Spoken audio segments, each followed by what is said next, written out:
대학원생들한테 가르쳐주라 했는데 요즘은 내가 그 수업 시간에 보여드리는 실제 케이스 보여주면서 설명도 해주니까 4학년 되면 더 재밌을 거예요. 얼굴도 보고 요즘 이렇게 마스크 쓰니까 사람을 모르겠더라고요. 그렇죠? 네. 눈속임이라고 하나요? 눈속.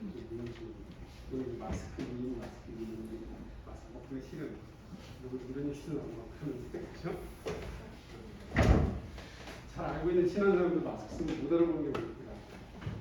4학년 때는 마스크 벗고 볼수 서민증도 아까 말씀드렸지만 그 원인을 잘 몰라요. 원인은 잘 모릅니다.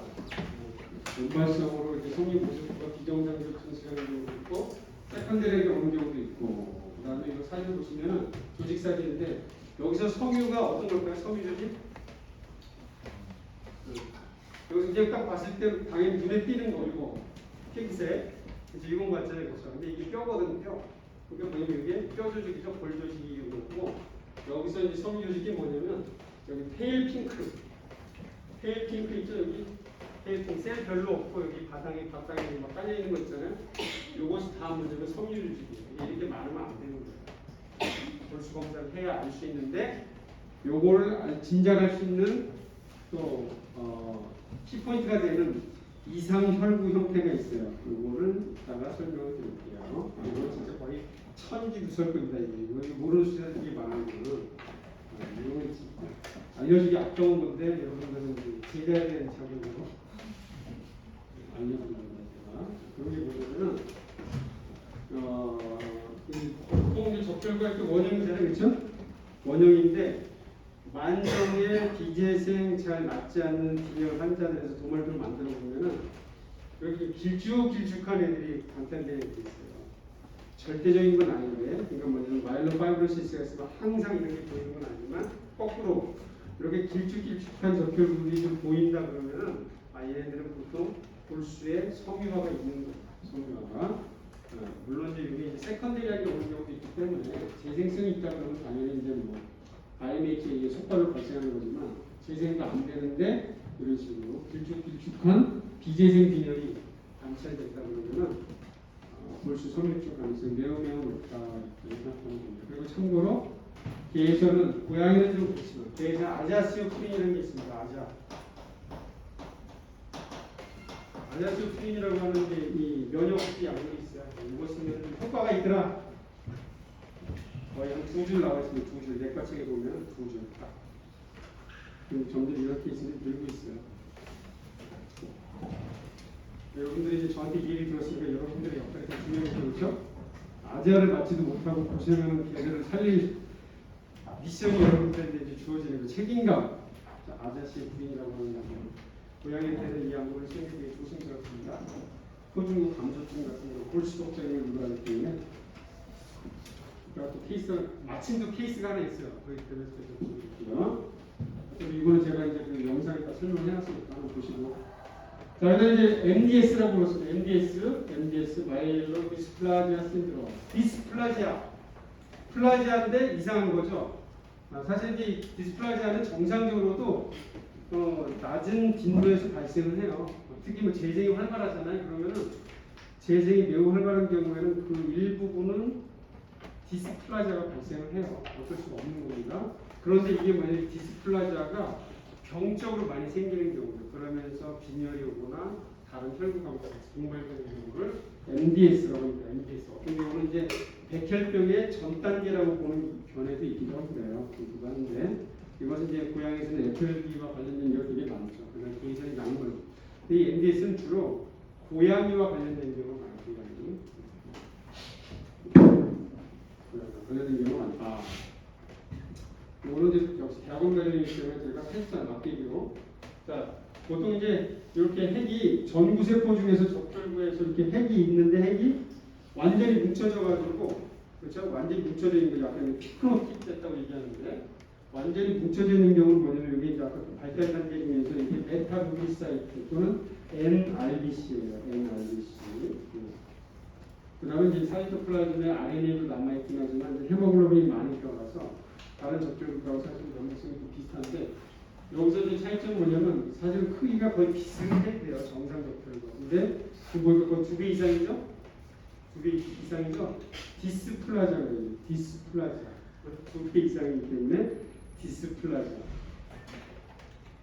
그 다음에 이제 그 옆에 사진은 뭐냐면, 옆에 사진은 똑같이 이제 NRBC인데 핵이 2개가 있고, 여기 보시면은 이렇게 마이크로 리플레이다 그래가지고 사람 로봇 있더라고요. 마이크로 리플레이다 그래가지고 핵이 쪼가리가 나서 이렇게 약간 위성처럼 이렇게 같이 관찰이 되는데, 이런 것들도 다 비정상.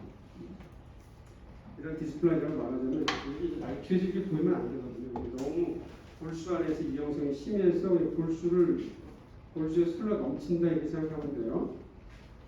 이런 MDS 조직검사 하게 되면은 이런 사실 왜 그런지는 사실 모르는 경우가 많아요. 그런 경우도 있다. 그래서 일반적으로 이제 볼수 문제가 여러 가지 원인이 있다는 거. 볼수 문제가 여러 가지가 있다. 자, 그 다음에 FLB에 대한 내용은 이제 지난번에 설명을 드렸죠. 여러 가지 복잡한 기전에서 일반적으로 이제 그러니까 이제 뭐냐면 고양이는 아프면 무조건 FLB, FIV, 파르코페니아, 칼리시바이러스, 서페스 바이러스 다 바이러스는 기본이죠. 기본.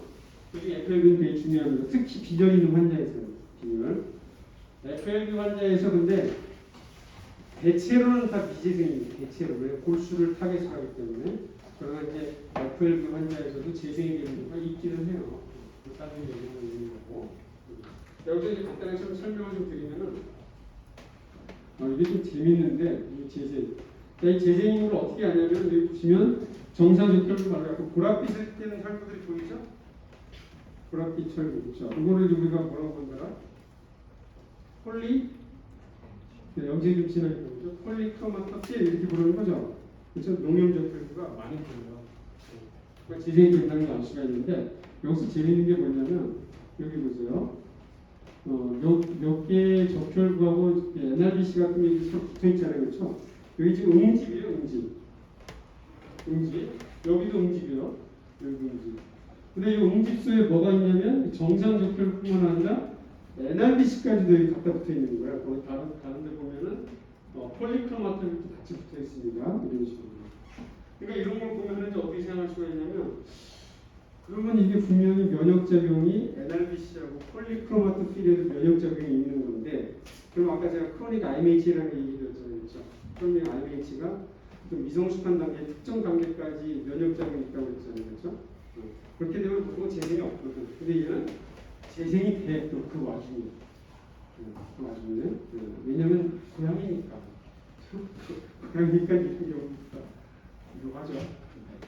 근데 물론 여기서 그럼 이제 어떻게 생각할 수가 있냐면 이거는 지금 이제 생체 외죠. 인비트로. 그렇죠? 인비트로. 생체 내에서는 아마 이런 응집까지는 발생이 안 될 거야. 응집은 아마 발생이 안 되고 생체 내에도. 왜냐면 이제 생체 외 튜브 안에서는 흐름이 없잖아요. 그렇죠? 흐름이 없기 때문에 항문 항체 반응이 좀 더 활성화될 수가 있거든요.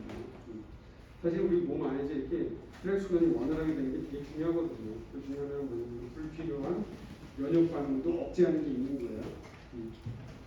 하여튼 뭐 FLB 경우에 대부분 비재생이지만 재생적인 것도 있다. 혈구 결핍 관리에서 앞에서 설명을 드렸으니까. 그다음에 코발라민. 사람에서는 코발라민 부족하게 되면은 MCV가 증가하는 비정상 비재생 비결이 나타나지만 개고양이에서는 거의 그렇지 않은 걸로 알려져 있습니다.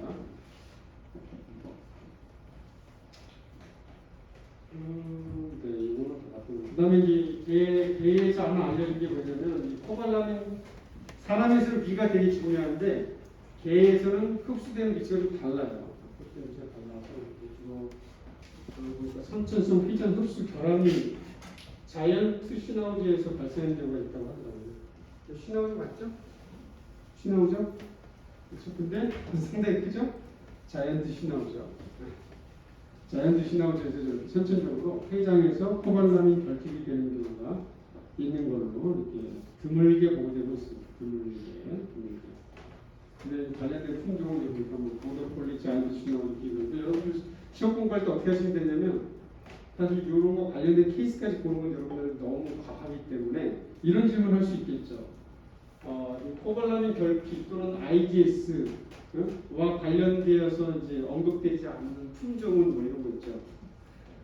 전형적인 그 문제 스타일 있잖아요, 그렇죠? 그리고 보더콜리, 자이언트 비글, 오스트레일리아 슈터, 체인저 하나, 둘, 셋, 넷, 다섯 개니까 오지선다도 딱 괜찮겠죠. 이런 정도 문제는 나올 수 있습니다.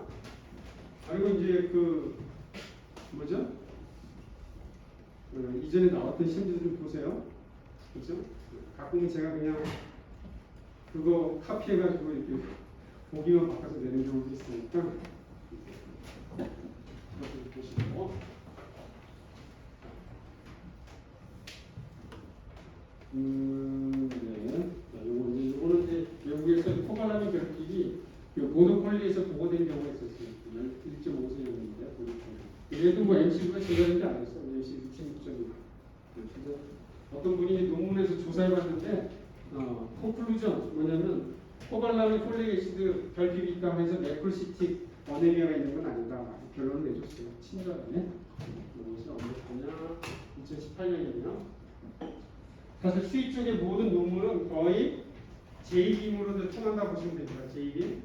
제이빔 뭐냐면 저널 오브 베터너리 인터널 메디슨 미국 내과 학회지 제이빔의 거의 모든 논문이 다 있다고 보면 거의 수의 논문의 총화라고 볼 수가 있는데 다행히 제이빔 논문들은 프리 액세스가 돼요. 다 그냥 모든 논문을 다. 그 논문 검색은 주로 구글에서 하시면 됩니다. 구글이 되게 좋아요. 혹시 네이버나 다음 이런 데서 하지 마시고 그렇죠? 구글에서 하시기 바랍니다. 논문 검색은 네이버나 구글에서 그 다음에 영양은 이제 읽어보시고 자, 그래서 염증 대사성 질환에 대한 것도 쭉 설명을 드렸으니까 염증성 질환을 알아보는 가장 간단한 방법은 뭐냐면 WBC 변화죠. WBC가 계속 여기도 보면 날짜가 2020년 10월 10일부터 10월 24일까지 이렇게 만성 염증이 있게 되면은 빈혈이 조금 나타날 수밖에 없어요. 네. 저는 상당히 듀레이션이 짧긴 하지만 그래도 뭔가 문제가 생기게 되면은 췌장염, 레날 페일리어, 하이오메트라 그런 게 있게 되면은 대부분 다 빈혈이 보고되어 있습니다. 그 다음에 이제 아까 CKD도 말씀드렸고, 제주압, 인슐린, 코티솔, 앞선 호르몬 중요하다. 그 다음에 약물. 그래서 이제 약물도 일단 빈혈 환자가 있으면 모든 히스토리를 면밀하게 검토를 해야 돼요. 어떤 경우에는 보호자가 사실은 또 숨긴 경우도 있기 때문에 약간 취조 비슷하게 들어가는 경우도 돼요. 그러니까 뭔가 이 임상병리학적인 소견이 너무 뚜렷한 거야. 그럴 때는 보호자한테 좀 집요하게 질문을 하기도 하고 그래요. 그런 경우가 있으니까. 약물에 대한 히스토리도 되게 중요합니다. 사실 이제 요즘은 약국에 가서 약을 사서 주사할 수도 있잖아요. 그런 경우도 꽤 있거든요. 그렇죠? 예를 들면 이제 요즘 핫 이슈 중에 하나가 뭐냐면 고양이 FIP 알죠? FIP 고양이는 사실 FIP 걸리면 거의 힘들잖아요. 근데 그거 알죠? 예전에 그게 메르스 치료제인가? 메르스 말고 또 뭐가 있었더라? 사스 치료할 때 그게 바로 코로나 바이러스잖아요. 그렇죠? 사람에서 치료제로 쓰려고 했다가 그냥 빛을 보지 못하고 이렇게 묻혀졌던 거를 수의사가 한번 써본 거예요. 고양이에서 써본 것도 어차피 코로나 바이러스니까. 근데 그 효과가 있는 거예요. 그거를 수입을 하려고 하는데 수입이 잘 안 돼. 근데 이걸 어떻게 중국에 있는 분들이 또 알아가지고 카피 머신이잖아요. 그렇죠? 그러니까 또 카피를 했는데 어떤 경우는 그런 거 있잖아요. 그렇죠? 뭐더라? 지르텍 알죠? 지르텍이 효과가 좋지만 지르텍이 효과 없는 사람도 있어요. 근데 재미있는 게 카피 제품의 효과가 더 좋은 경우도 있어요. 저렴하고 그래서 부작용도 세죠. 근데 하여튼 중국에서 만든 게 효과가 더 괜찮은 거예요. 그래서 이거를 보따리상에 또 이제 몰래 들여와가지고 보호자를 팔아서 보호자들 그 약을 갖고 와서 병원에 와서 주사를 맞추고 그 보따리상한테 가가지고 경과보고를 해주는 거예요. 어떤 증상이 나타나면 어떻게 해주고 뭐 수의사한테 하는 걸 다 오는 거지. 지금 상황이 좀 그런 게 있습니다. 하여튼 그래서 이제 히스토리 테이킹도 되게 중요하고 특히 이런 투약 병력을 확인하는 게 되게 중요해요. 사실 이 약물 관련해서는 얘 품종이 뭐죠 이거?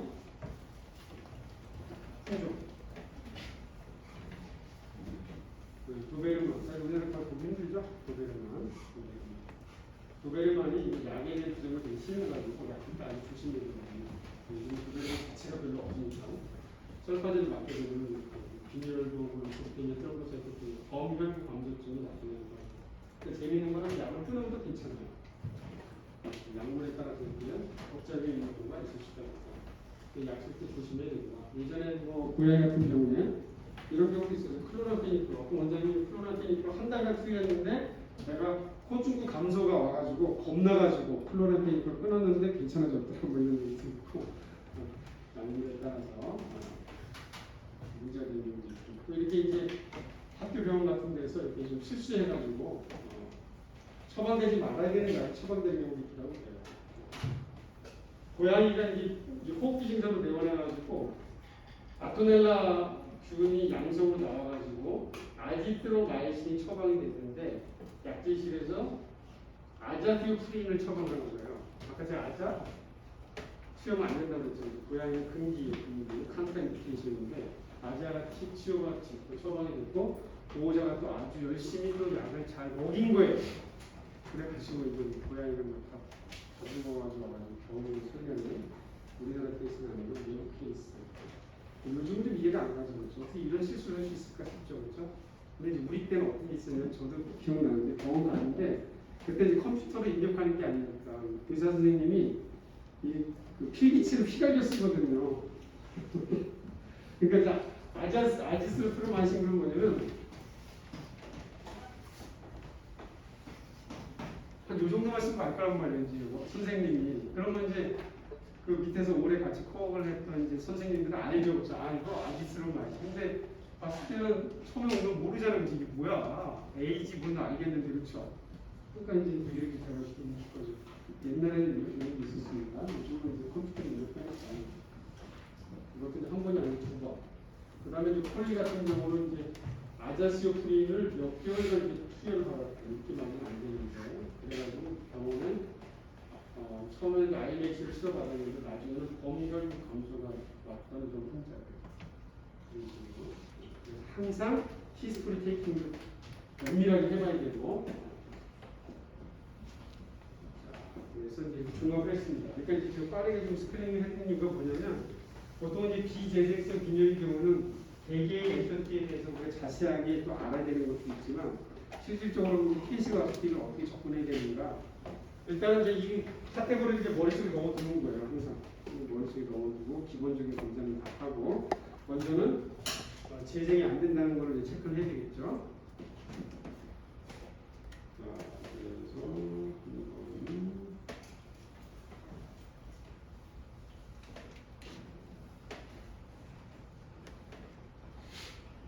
코스를 좀 보고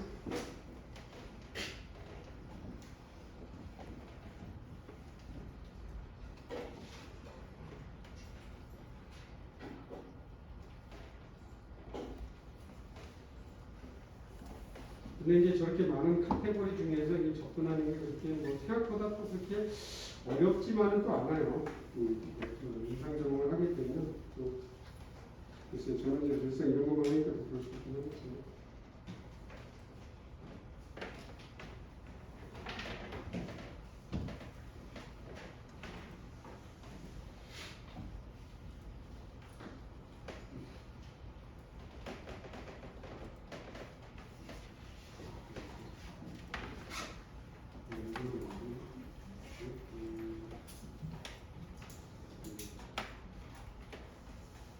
여러분들이 보고 가고 있던 것도 하는데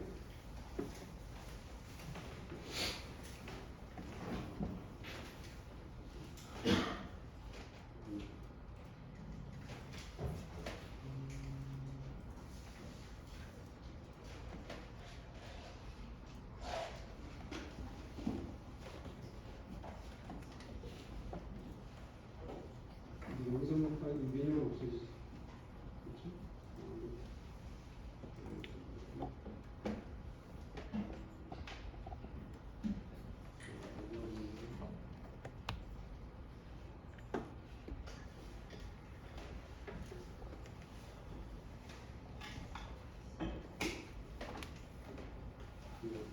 카페 들어가기도 어렵다 이거. 카페는 이제 원래 이런 거고 계속 돌아가는 좀 인터넷이 뭔가 움직이는 같은 느낌이잖아요. 이 두 개인데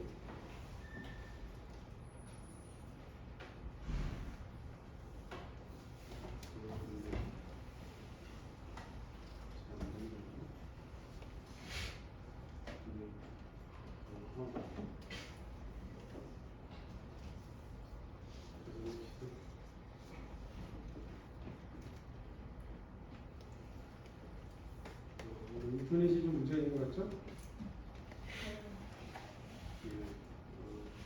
보여주고 싶었는데 잘안 되네요. 그리고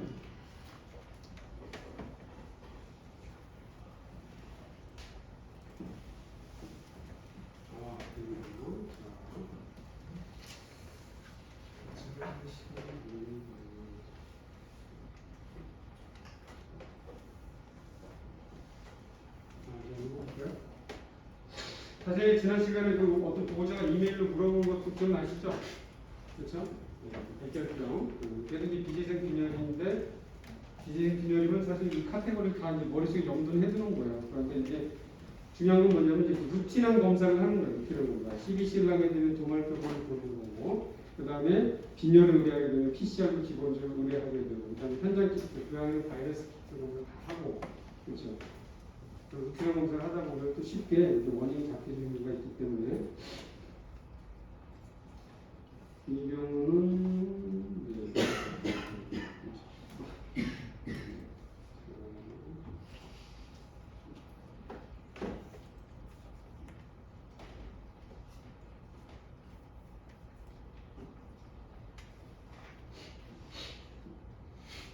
자, 볼까요? 빈혈이 고양인데 빈혈이 377만 개입니다. 마이크로리터당. 헤모글로빈도 감소, HCT가 16.2%, 마드리트 시비어하는 빈혈이 있는 거죠. 자, 이것도 빈혈도 마일드, 마드리트, 시비어 카테고리가 또 있습니다. 어느 정도 낮아야 될 때 마일드, 마드리트, 시비어라고 보시는 분들이 검색하시면 나오니까 그것도 체크해주시고 대충 하여튼 좀 심한 거죠. 네. 자, 이렇게 심한데 MCV 43.0 레퍼런스 레인지 안에 있잖아요. 재생이 안 되는 것보다 생각할 수가 있고, RGW CV하고 레티큘러 사이트, 레티큘러 퍼센트 보니까 뭐 퍼센트는 이제 어퍼리밋에 걸렸네 이렇게 그렇죠? 어퍼리밋에 걸렸으니까 0.7이니까 의미가 없는 거죠. 레티큘러 사이트 절대치를 레퍼런스 레인지 0.06까지 0.027 그렇죠? 그러니까 재생이 안 되는 거죠. 재생이 안 된다. 그러니까 이 환자는 지금 재생이 안 되는구나. 그렇죠? 재생이 안 되는 거예요. 물론 이렇게 이제 재생이 안 되는 거에는 이제 어떤 것도 고려해야 되냐면 재생이 되는 비율이 뭐가 있거든요. 대표적으로 재생이 되는 비율, 유혈성 중에서 재생이 되는 비율, 면역력성으로 IMH나 산화조구 이런 게 있죠. 이런 것들도 아주 초기에는 아직 시동이 걸리지가 않아서 세방백혈가 안 보일 수 있고 그래요. 그러나 그런 듀레이션이 충분히 지났음에도 불구하고 보통 이제 한 3일에서 5일 정도 보는데 지나서도 여전히 이 상태가 그러면 얘는 이제 비재생성 빈혈이 됩니다. 그러면은 이제 이 빈혈의 원인은 이 카테고리 안에서 이제 이 카테고리 범주 안에서 우리가 이제 생각을 해야 되는 거예요. 여기서 아까도 이제 말씀드렸지만 제일 중요한 게 뭐냐면 루틴한 검사를 빼먹지 않고 하는 게 되게 중요한 거예요. 특히 고양이에서는 도말표본 보는 게 되게 중요하고 그 다음에 PCR, 요즘 이제 어네미아 PCR 이게 또 세팅이 다 돼 있어요. 감염증 감별을 해서 어네미아 PCR, 그 다음에 천장 키트가 또 여러 가지가 있습니다. 천장 키트 바이러스도 체크해야 되고 이렇게 해야 되는데 이 환자는 뭐 장비가 좀 좋으니까 이제 여기서 이제 여러분들한테 하나 설명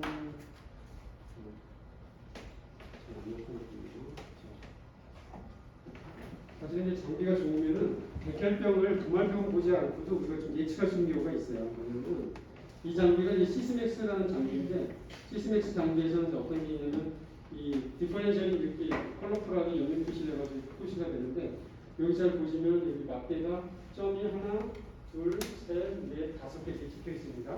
보통 이제 제일 위에가 이 그린이 뭐냐면 그린 모노사이트예요. 단핵부라고 하는 건데 단핵부는 보통 이렇게 네 번째 이상을 잘 넘어가질 않아요.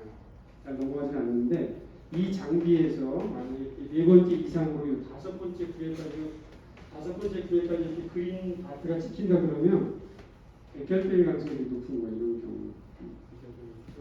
그 다음에 이제 WNR이라고 하는데 이 장비는 혈중에 있는 NRBC를 따로 이렇게 정확하게 감별을 해가지고 다트를 해서 또 보여주기도 하는데 이 NRBC가 많이 증가하고 있고 의미가 있는 거예요.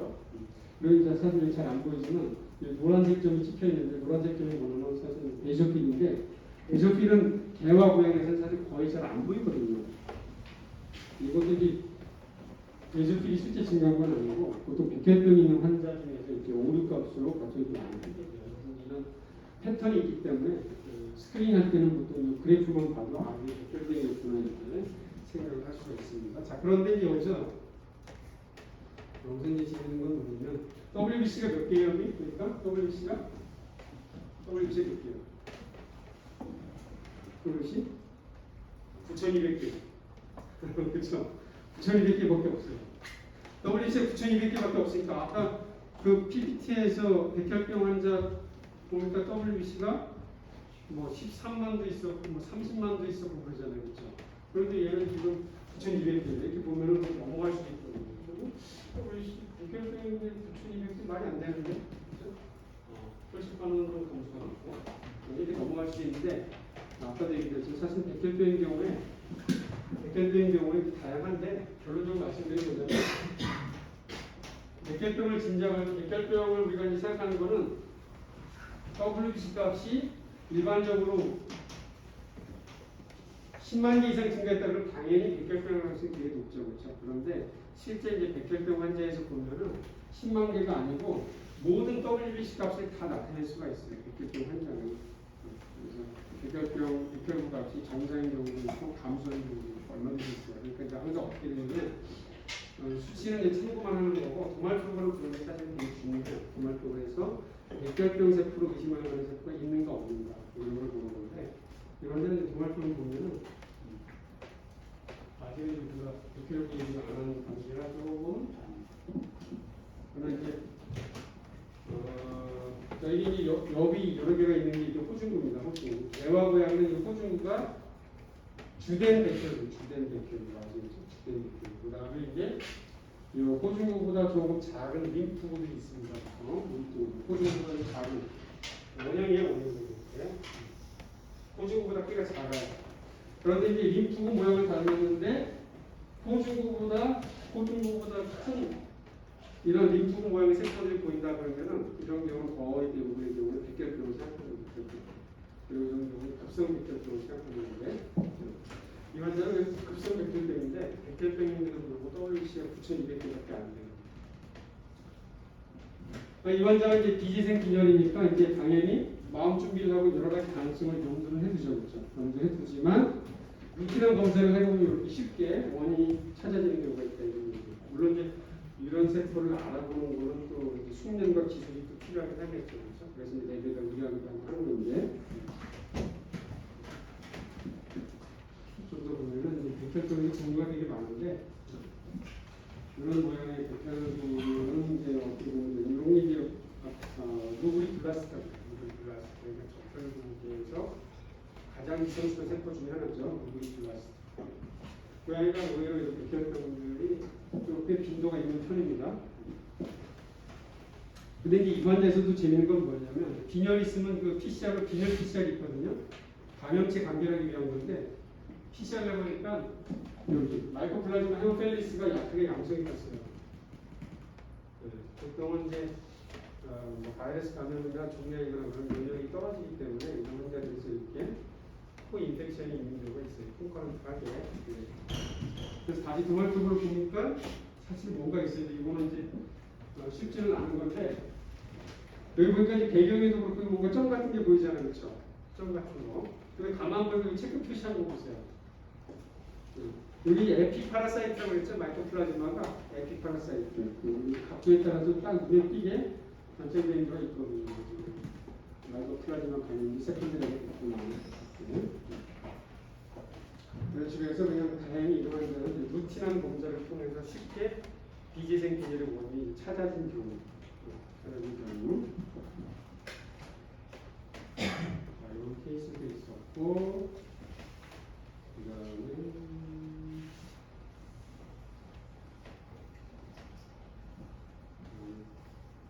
어제도 하나 얘기하는 같은 경우가 뭐냐면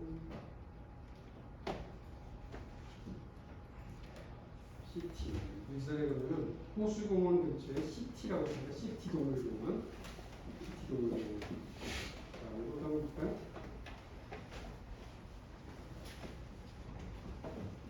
이거 4월 10일 날 검사한 건데 performed by MEK655가 이렇게 나오네요. 이건 일본 제품입니다. 이런 거죠. 임피던스 장비예요. 임피던스 장비니까 당연히 레티큘러 사이트가 없죠? 없어요. 자, WBC가 9,300개죠. RBC 300만 개, 헤모글로빈 6.9g/L, HCT 19.7. 자, MCV가 63.1이라고 보죠. 63.1. 자, 그 다음에 RGWCV를 보니까 증가가 됐네요. 그렇죠? 자, 그럼 우리가 이제 MCV 할 때 기본적으로 몰라서 빈혈이 있으면서 MCV가 증가하지는 않았지만 RGW가 증가됐다? 그러면 그렇죠? 숨겨진 재생일 수도 있다고 그랬잖아요. 숨겨진 재생. 원래 이건 MCV가 되게 낮은 거지. 낮은데 재생해서 큰 거 만들어가지고 MCV가 이렇게 된 거고, 큰 적혈과 증가한 거는 이렇게 RGW에 반영된 게 아닐까? 이렇게 착하게 생각할 수도 있죠. 그렇죠? 자, 이런 경우는 이제 근데 도말병원에서 확인을 해봐야 돼요. 워낙 이 MCV와 관련해서 MCV가 이 RGW 변화에 대해서 감별 목록이 많으니까 매뉴얼로 확인이 필요한 거예요. 그러니까 랩에 의할 때 그냥 전열을 같이 보내는 게 좋겠죠. 그리고 재생성 검사 같이 되면 좋으니까.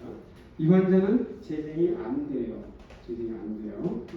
여기서 팁이 하나 뭐냐면 여기서 이제 레틱이 안 나와서 좀 아쉽긴 하지만 레티큘러 사이트가 이제 재생이 안 되는데 MCV가 레퍼런스 렌즈 안에 들고 RGW가 됐다. 이런 경우에 이제 우선적으로 생각하는 디퍼런셜이 뭐냐면 사실 또 너무 이렇게 해주면 안 되긴 하는데 이런 경우가 뭐냐면 아까 얘기했던 마일로파이브로시스가 이제 메이저한 원인이 될 수 있는 이런 경우거든요.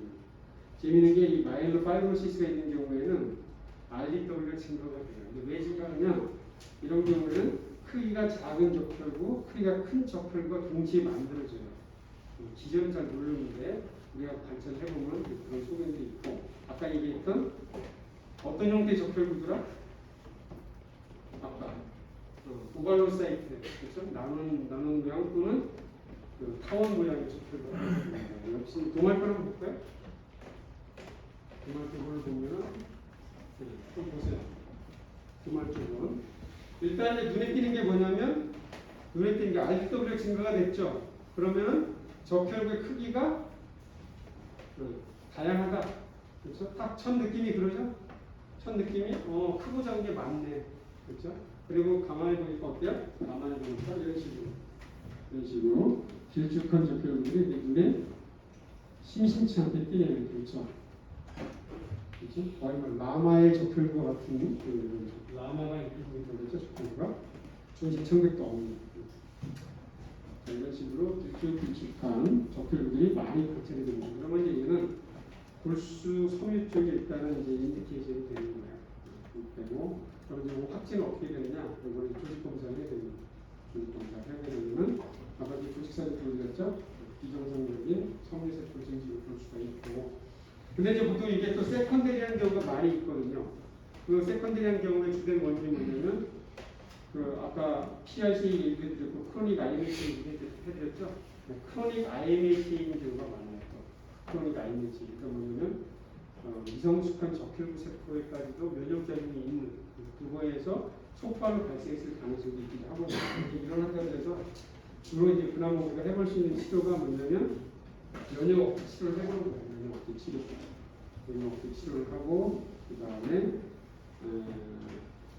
면역 억제 치료도 하고 그 다음에 아까 제가 또 아자 얘기했죠. 아자가 이제 마일로파이브로시스 있는 환자에서 좀 도움되는 환자가 됐으니까 아자 수품도 투여할 수 있는 거죠. 그리고 또 뭐 못할 것도 아니죠, 그렇죠? 이렇게 하다 보면 또 이렇게 돼요. 이제 경우 이제 하나 쌓아가다 보면은 이제 또 되는 거죠.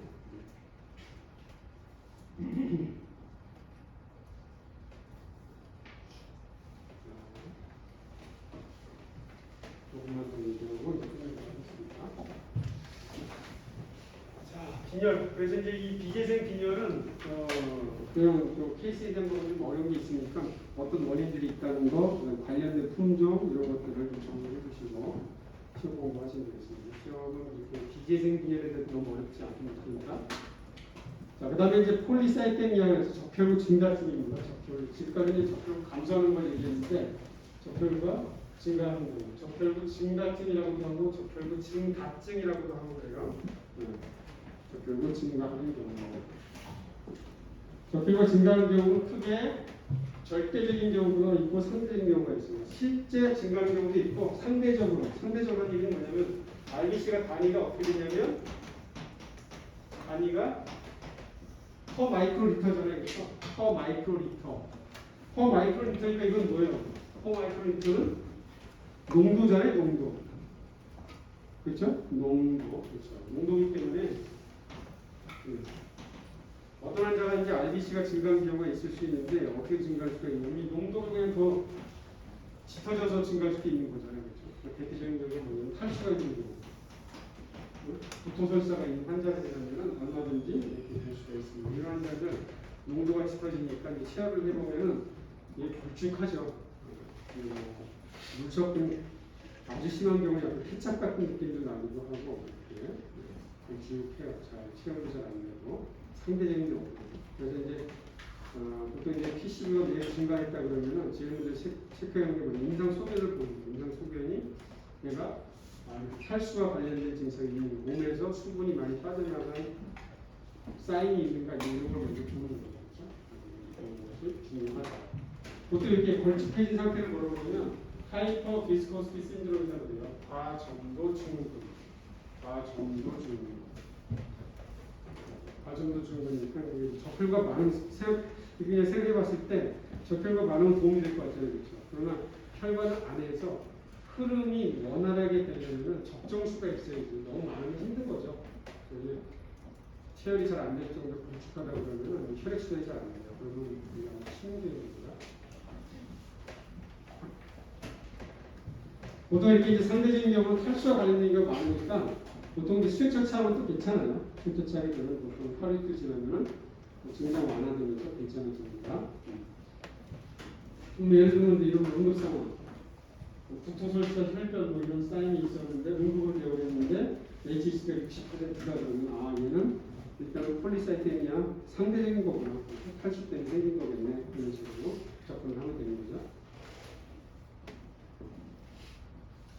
자, 그 다음에 또 어떤 경우가 있냐면 이 상대적인 경우, 이 경우는 정확하게는 상대적인 경우는 아니지만 비장이 수축하는 경우가 있습니다. 비장이 수축하는 경우. 비장이 어떨 때 수축하죠? 비장이 수축할 때. 급성출혈도 그렇죠. 수축도 하죠. 근데 그런 출혈이나 어떤 창상 이런 거 없이 비장이 수축하는 감성적인 경우 어떤 경우가? 감정적인 경우는 두렵거나 놀랍거나 그렇죠. 또 사람도 약간 이제 얼굴 빨개진 경우가 있잖아요. 그러게 되면 에피네프린 관련돼서 비장이 수축이 되면서 농축혈액이 나오는 거예요. 농축혈액이 나오는데 당연히 TCV가 증가가 되겠죠. 여기도 보시면 지금 한번 보여드렸을 텐데 교통사고 응급 환자인데 내원했을 때 사실 다친 데는 없어요. 놀라기만 하고 RBC가 950만, 그 다음에 HC가 60.2%였는데 안정화되고 나서 태어날 때는 40.9%로 떨어졌거든요. 여기 스트레스 받았을 때 얼마든지 이렇게 될 수가 있다. 그래서 아까 말한 탈수 유발할 만한 임상 증상이 없을 때는 일단 안정시키면 돼요. 안정시키면 되고. 그런데 이제 어떤 게 있냐면 또 완전히 안 되는 경우도 있어요. 병원에서. 화이트 가운 신드롬이라고 들어봤어요? 화이트 가운 신드롬이라고. 그렇죠. 우리도 병원에 가면 혈압이 높은 사람이 있어요. 병원에 가면. 자기는 긴장 안 한다고 하는데 사실 몸이 스트레스 받는 거야. 혈압도 높아지고 그래가지고. 안정 상태에서 혈압 체크하고 하는데 아무리 반복해도 혈압이 높은 사람도 있기도 하거든요. 화이트 가운 신드롬이라는 게 개들도 있겠죠. 얼마나 무섭겠어요. 사실은 개나 고양이나. 그렇죠. 고양이는 잘 모르겠어요. 잘 모르겠어요. 개는 얼마나 무섭겠어요. 그렇죠. 자기 몸집이 몇 배 되는 화이트 가운을 입은 소위 괴생물체들이 처음 보는 괴생물체들이 막 여기저기 모여가지고 자기를 막 힘으로 이렇게 제압을 하고 하는데 얼마나 힘들까. 그렇죠. 그것도 생애 처음 동물병원에 왔다 그래봐요. 너무 우리 정신적으로 생각하면 안 되겠죠? 자, 여기서 이제 비장 수축을 얘기했는데 그럼 반대로 뭐냐면 비장이 이완되는 경우도 있습니다. 비장이 이완되는 경우도 있죠. 비장이 이완되는 경우. 어떤 경우에 비장이 이완될까? 우리 병원에서 처치하는 동안 어떤 경우? 마취, 진정 이런 경우에 비장이 늘어지는 거예요. 쭉 늘어져요. 이것도 카페에 검색하면 나옵니다. 어떻게 검색하시냐면 고양이 한글로 고양이 그 다음에 진정이라고 했나? 진정 또는 뭐 비장 이걸 한번 검색하면 어떻게 나오냐면 자, 고양이에서는 조심해야 돼요. 진정을 해야 되는 경우가 있습니다. 고정을 위해서. 근데 진정하게 되면 PCV가 비장 이완으로 인해서 생각보다 많이 떨어져요. up to 20% 거의 한 20% 정도까지도 PCV가 순식간에 떨어질 수가 있어요. 그것이 뭐냐면 비장 이완 효과를 나타낼 수 있는 거예요. 반대로 그게 이제 고양이에서 좀 심해요.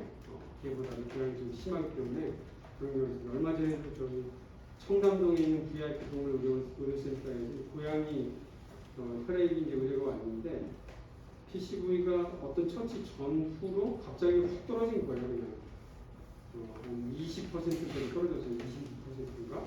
근데 전후 보니까 PCV가 다시 원래 상태로 돌아온 거예요. 35% 정도. 이런 경우는 너무 짧잖아요. 듀레이션이. 그렇죠? 하루 이틀 사이에 이렇게 다 돼버렸으니까 일단은 비장 이완과 관련된 것 같아서 지켜보라고 얘기했거든요. 고양이에서 이완을 하는 거. 반대로 자, 이제 이런 경우가 아니라면 일단은 적혈과 증가했다 그러면은 절대적으로 증가한 걸로 보는 거예요. 절대적으로. 여기서 이거 보고 끝내줄게요. 자, 재미있는 그 레포트가 하나 있더라고요. 비장과 관련된 건데